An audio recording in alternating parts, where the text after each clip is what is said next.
വർഷങ്ങൾക്ക് ശേഷം ധ്യാനിനൊപ്പം നമിത. മച്ചാന്റെ മാലാഖ റിലീസ് ഫെബ്രുവരി 27-ന്. അബാം മൂവീസിന്റെ ബാനറിൽ ഷീലു എബ്രഹാം അവതരിപ്പിച്ച് എബ്രഹാം മാത്യു നിർമ്മിക്കുന്ന പുതിയ ചിത്രം മച്ചാന്റെ മാലാഖയുടെ റിലീസ് തീയതി പ്രഖ്യാപിച്ചു.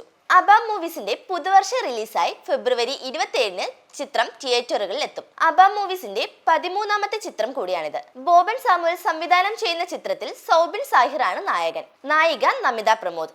ഒരു ഫീൽ ഗുഡ് ഫാമിലി എന്റർടൈനർ ആണ് ചിത്രം. സൗബിനും നമിതയും ചേർന്നുള്ള ഒരു സേവ് ദ ഡേറ്റ് പോസ്റ്ററിലൂടെയാണ് റിലീസ് ഡേറ്റ് പുറത്തുവിട്ടിരിക്കുന്നത്. ഗ്രാമീണ പശ്ചാത്തലത്തിലുള്ള പോസ്റ്റർ സൗബിന്റെ കഥാപാത്രത്തിലുള്ള വ്യത്യസ്തത കാണിക്കുന്നതിനൊപ്പം പ്രേക്ഷക ശ്രദ്ധയും നേടുന്നു.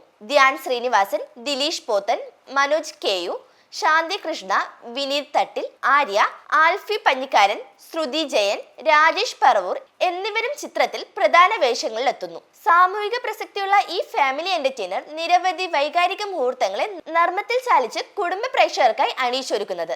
ഫൺഫീൽഡ് ഫാമിലി എന്റർടൈനർ ഗണത്തിലുള്ള ചിത്രത്തിൽ സംവിധായകൻ ജെക്സൺ ആന്റണിയുടെ കഥയ്ക്ക് അജിഷ് പി തോമസ് തിരക്കഥ രചിക്കുന്നു. ചിത്രത്തിൽ വിനീത് തട്ടിൽ, ശാന്തി കൃഷ്ണ, ലാൽ ജോസ്, രാജേഷ് പറവൂർ, ആൽഫി പഞ്ഞിക്കാരൻ, ആര്യ, ശ്രുതി ജയൻ തുടങ്ങിയവരും അഭിനയിക്കുന്നുണ്ട്. സംഗീതം ഔസേ പച്ചൻ, ഛായാഗ്രഹണം Vivek Menon, editor Ratheesh Raj, lyrics Sinto Sunny, executive producer Ameer Cochin, production controller Deepak Parameswaran, കലാസംവിധാനം Sahas Bala, makeup Jithesh Poyya, magic moments എന്നിവരാണ് മറ്റ് അണിയറ പ്രവർത്തകർ.